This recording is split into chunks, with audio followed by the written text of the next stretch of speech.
শিশির মনির, আজ সকালে ডাকসু নির্বাচনে জয়ী ছাত্র শিবির সমর্থিত প্যানেলের নেতারা প্রথমে রাজধানীর রায়ের বাজারে জুলাই গণ অভ্যুত্থানে শহীদদের কবরস্থানে গিয়ে দোয়া মোনাজাত করেন।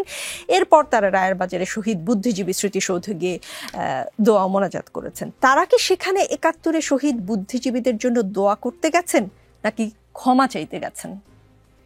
আপনার এই প্রশ্নটা কিছুটা হাস্যকর এবং কিছুটা মনে হচ্ছে অপ্রাসঙ্গিক। আপনি হাস্যকরভাবেই উত্তর আমি হাস্যকরভাবে উত্তর দিব। আপনার এই প্রশ্নটার খুব প্রাসঙ্গিকতা আছে বলে মনে হয় না। ডাকসু নির্বাচনে তারা ইলেক্টেড হয়েছে, তারা জুলাই এদের কবর জিয়ারত করতে গিয়েছে, শহীদ বুদ্ধিজীবীদের কবর জিয়ারত করতে গিয়েছে। সেটা কি পাশে ছিল বলে, মানে না হলে যেত না, এরকম কিছু? এখন আপনি এটাকে কিভাবে ইন্টারপ্রিট করবেন?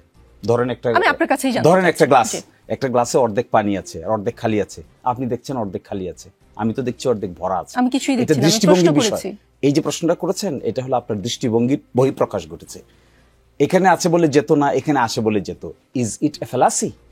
Can it be argued? What should be the argument? Argument should be তারা ইয়াং টকবগে ছাত্র, ঢাকা বিশ্ববিদ্যালয়ের অধিকাংশের ভোটে ইলেক্টেড হয়ে যাওয়ার পরে দে পেইড দেয়ার অ্যাটেনশন বুদ্ধিজীবী কবরস্থানেও, দে পেইড দেয়ার অ্যাটেনশন। এটা তো আমাদের আপনাদের এই ধরনের কোয়েশ্চেন করার চাইতে we should appreciate it, because they have taken a very positive, innovative, creative initiative. তাহলে কি ৭১ নিয়ে শিবিরের বা জামায়াতের পলিসিতে কোনো পরিবর্তন হয়েছে? শিবির আপনার চোখের সামনে কি করছে দেখেন না? আপনার এবার ইনক্লুসিভ কি প্যানেল দিয়েছে তারা? ঢাকা বিশ্ববিদ্যালয় ইনক্লুসিভ প্যানেল দেয়নি তারা? ঢাকা বিশ্ববিদ্যালয় অনেকেই বলছেন যে শিবিরের জয়ের পিছনে this is one of the reason. আমি অনলাইন একটা অ্যানালাইসিস দেখেছি। সেই অ্যানালাইসিসটা কি? একজন বলেছেন যে তারা তাদের প্যানেলে নারীদেরকে নিয়েছেন, তারা তাদের প্যানেলে আরো মাইনরিটি কমিউনিটির লোকদেরকে নিয়েছেন, তারা inclusive, positive, creative atmosphere create করার চেষ্টা করছেন। আমি আপনি এটাকে বিভিন্ন অ্যাঙ্গেলে দেখতে পারি, but I find this approach is a positive, innovative and inclusive approach. Students should behave like this. এখন তারা ডাকসুতে এসেছে, এখন দেখতে হবে বাকি এক বছর কি ধরনের অ্যাটমসফিয়ার তারা ক্রিয়েট করে, কি ধরনের প্রোগ্রাম তারা নেয়, যারা হেরেছে, জিততে পারে নাই, তাদের প্রতি কি অ্যাটিটিউড তাদের হয়, তাদেরকে কিভাবে তারা ইনক্লুড করেন, এখানে নারীদের সঙ্গে কি ধরনের ব্যবহার করেন, শিক্ষকদের সঙ্গে কি ধরনের ব্যবহার করেন, বসগিরি করেন নাকি ফ্রেন্ডশিপ করেন। That will determine their fate. আমাদের এখন উচিত তাদেরকে ইন্সপায়ার করা to behave like a student, not like a boss. বাংলাদেশের কমিউনিস্ট পার্টির সাবেক সভাপতি ও স্বাধীনতার পর ডাকসুর প্রথম ভিপি মুজাহিদুল ইসলাম সেলিম বলেছেন, ঢাকা বিশ্ববিদ্যালয়ের মতো প্রতিষ্ঠানে এ ধরনের প্রতিক্রিয়াশীল শক্তির উত্থান লজ্জার, কারণ এই ক্যাম্পাস হচ্ছে মুক্ত বুদ্ধি চর্চার কেন্দ্র। সেখানে এই ধরনের শক্তিকে শিক্ষার্থীরা কিভাবে বেছে নিল তা বোধগম্য নয়। তাদের নিয়ে আমার আপত্তি আছে, কারণ তারা স্বাধীনতা বিরোধী শক্তি। তাদের মূল দল জামাতে ইসলামী মুক্তিযুদ্ধের সময় নারী নিপীড়নের সঙ্গে জড়িত ছিল। কোনো মন্তব্য করতে চান? সাথে আগের প্রশ্নের উত্তরটা যদি দিতেন। যে মন্তব্য করতে চাই এটা উনি তো সিনিয়র মানুষ, I have full respect for him, I always respect, because উনি অনেক এক্সপেরিয়েন্স পাবেন, অনেক কিছু দেখেছেন। কিন্তু এইভাবে ঢাকা বিশ্ববিদ্যালয়ের ছাত্রদেরকে ব্লেম করাটা মনে হয় ঠিক হবে না। That will be tantamount to attack their independent opinion. যেখানে ঢাকা বিশ্ববিদ্যালয়ের ছাত্ররা একটা জিনিস ডিসাইড করছে, রাইট অর রং। মানুষের জীবন উত্থান পতন হয় না? আপনি একটা দেখেছেন, আমি তো আরেকটাও দেখতে পারি। আমরা যখন বৃদ্ধ হয়ে যাব তখন আরেকটা সিচুয়েশন দেখতে পারি। এটাই তো ডায়নামিজম, ক্রিয়েট হবে, চেঞ্জ হবে, আসবে যাবে। বিশ্ববিদ্যালয়ের ইয়াং ছাত্ররা ডিসাইড করেছে তাদের সহপাঠীদের মধ্যে কাকে কাকে বেছে নেবে, তারা তাকে বেছে নিয়েছে। এখন আমরা যদি এই বক্তব্য দেই, ইট উড বি জাস্টিফাইড? আমি জাস্টিফাইড মনে করি না। But however I have full respect for him. He is an experienced person, he is to me as a father like person. এই জন্য আমি কোনো অন্য কথা বলতে চাই না। শুধু আমি এতটুকু বলতে চাই, সম্ভবত এই প্রতিক্রিয়া যদি তিনি দেখান, তাহলে ঢাকা বিশ্ববিদ্যালয়ের ছাত্রদের প্রতি একটা ইনজাস্টিস হবে, তাদের ওপিনিয়নের প্রতি এক ধরনের ইনসাল্ট হবে। এটা কারোই করা উচিত না।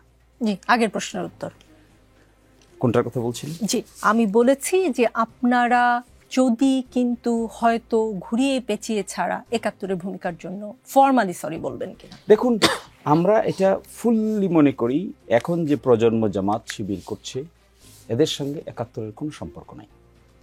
দে আর সম্পর্ক না থাকা তো ভয়াবহ শিশির মনির। আমাকে উত্তর দিতে দেন, আমাকে তো উত্তরটা দিয়ে দিলেন না। জি, আমার সেন্টেন্সটা কমপ্লিট করতে দেন। বলুন, কারণ আপনি খুব স্পর্শকাতর কথা বলেছেন। এদের এখন যারা শিবির করছে, আপনি যদি আমাকে এই প্রশ্ন করেন, আমাকে এই প্রশ্ন করছেন কেন? আমি ৮১ সালে জন্ম হয়েছে আমার। আপনি যদি আমাকে এই প্রশ্ন করেন, is it A justified question to me? ইতিহাসের জন্য কবে জন্ম হয়েছে সেটা খুব জরুরি। অফকোর্স, আপনি ইতিহাস জানবেন কেন? To track you in the good track. আপনার বাবাকে দাদাকে আপনি জানবেন না? অবশ্যই জানবো, কিন্তু আপনি যে আমাকে ব্লেম করছেন, না, আপনি blame আমাকে করছেন, আমি আপনি প্রশ্ন তো আমাকে করছি। বলতেছেন কোন একটা জিনিসের জন্য সরি বলতে। কি জিনিসের জন্য সরি বলতে আমাকে বলছেন? আমার জন্ম হয়েছে 81 সালে। Why are you telling me to say তাহলে সরি? তাদের আদর্শে আপনি বিশ্বাসী। 71-এ যারা ছিলেন তাদের সেই আদর্শই তো আপনি বহন করছেন। This is what was the taking. বলতো তোমার বাবা রাজাকার, তুমি কি, তোমার তো জন্ম পড়ে, তাহলে তুমি কি, তুমি হলো চেতনায় রাজাকার। This narration has been widely rejected by the nation. এখন যদি আপনি আমাকে এই কথা বলেন, How do you আপনি know? যদি Widely একজন rejected 70 by বছর the nation, how do you শুনেন, know? একজন 70 বছর বয়সের একজন যে নাকি এটা দেখেছেন, যে নাকি এটা উইটনেস করেছেন, তাকে যদি আপনি কোয়েশ্চেন করেন, that may be relevant. Why are you asking this question as a student of class 22 years আপনি old? শেষ করেন, আমি হ্যাঁ, বলছি। আপনি যখন 22 বছর বয়সের ঢাকা বিশ্ববিদ্যালয়ের একজন ছাত্রকে এটা করেন, you are insulting him. This is tantamount to insult. This insult যখন করা হবে একজন মানুষকে, হি অর শি ক্যান এটা কি টেক করে ইট, insult হয়? and that insult মানে- was done by the then prime minister. And এরপরে দেখেন নাই কি, what was the reaction? শিশুমণি, You saw the reaction? আমি কি এবার প্রশ্ন করতে পারি? পরবর্তী এইবার প্রশ্ন। প্রশ্ন করতে পারেন। আপনি যে সময় জন্মের কথা বলেছেন, ঠিক আশেপাশেই আমার জন্ম। আমি 71 দেখিনি বলে কি আমি 71-এর চেতনায় বিশ্বাস করব না? বাংলাদেশের জন্ম হয়েছে 71-এর মাধ্যমে, আমি 71 বিশ্বাস করব না? আপনি কি বিশ্বাস? আমি আমার বাবাকে দাদাকে অস্বীকার করব? Okay, আপনার question আমার is জন্ম done? আমার বাবার মাধ্যমে আমি অস্বীকার করব? Is it your question done? হ্যাঁ, Let me please. answer. Let me answer. আপনি বিশ্বাস করবেন না করবেন এটা তো প্রশ্ন না। প্রশ্ন হলো, you are asking me to say sorry for what? Is it, did I do anything? You You didn't are do saying anything. just do something চেতনা, right? জামাতে ইসলাম কিছু করেনি, 71-এ কিছু কোনো ভুল করেনি। 81 সালে জন্ম নেওয়া মানুষকে বলছেন কেন? আপনি তো জামাতে ইসলামের বিশ্বাসে, আদর্শে বিশ্বাসী। If it is so, then the answer is Jamaat Islami as of today repeatedly attempted to express their opinion what they did in 1971, and repeatedly, and even if it has been said repeatedly, the people like you is again asking the same questions. What would be his perception then? আমি বুঝতে পারছি না। ইংরেজিতে বলেছেন তো, ইংরেজিতে এমনিতেও আমি কম বুঝি, একটু বুঝিয়ে বলবেন কি জামাতে ইসলাম কি আসলে ফর্মালি সরি বলেছে কখনো? আপনি মনে হয় এই বিষয়টা সম্পর্কে ওয়াকিবহাল না। আপনি নাগরিকত্বের মামলা সম্পর্কে ওয়াকিবহাল? জি, অবশ্যই। আমার জন্ম ওই সময় না হলেও আমি জানি। সেই 92 সালে নাগরিকত্বের মামলায় প্রফেসর গোলাম আজম সাহেব বাইতুল মোকাররমের উত্তর পত্রিকা খুলেন, উত্তর গেটে কি বলেছিল, প্রেস স্টেটমেন্টটা দেখুন। That was formal. ফর্মাল আপনি তো ফর্মালটাকে ফর্মাল নিতে চাইবেন না, because it is not the question of formality and informality. It has now been question to some people as a just to ask the question, no objective.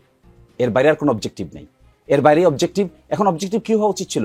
এখন objective হওয়া উচিত ছিল how to reconstruct the nation with positive atmosphere.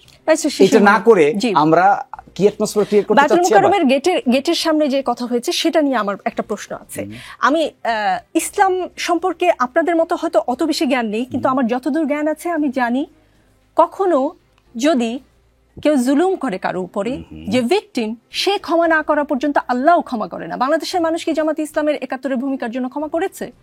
আপনারা ক্ষমা চেয়েছেন, বাংলাদেশ কি আপনাকে ক্ষমা করেছেন?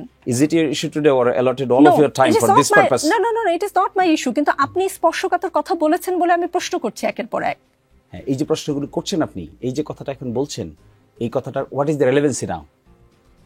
You are creating the relevancy by yourself in the way that we are discussing in the Dhaka election. ওই ছেলেরা ওখানে গিয়ে এটাও জিয়ারত করেছে, এটাও জিয়ারত করেছে।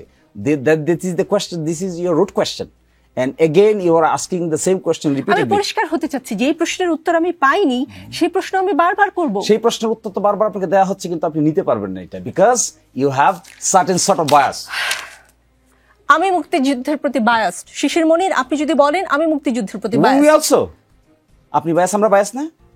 আপনি কি আমরা যখন ডেমোক্রেটিক অ্যাটমসফিয়ারের কথা বলি, আমরা যখন মুক্তিযুদ্ধের চেতনার কথা বলি, আমরা যখন মানবিক সাম্য, মানবিক মর্যাদার কথা বলি, আমরা যখন ডেমোক্রেসির কথা বলি, ফ্রি ফেয়ার এনভায়রনমেন্টের কথা বলি, রুল অফ ল এর কথা বলি, ট্রান্সপারেন্সি অ্যাকাউন্টেবিলিটির কথা বলি, is this not our biasness?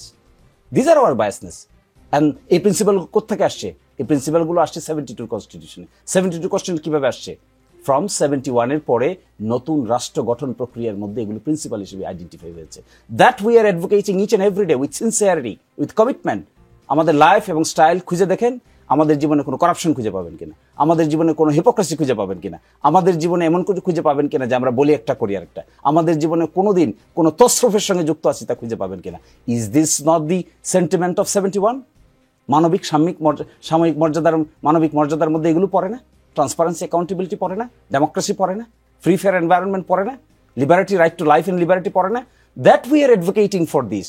তাহলে আপনাকে মুখে মুখে শুধু বললেই কি হবে, না ওয়ার্কগুলো করতে হবে? আপনার কাজে প্রমাণ করতে চান। আমি Of মনে হয় course. খানিকটা উত্তর পেয়েছি।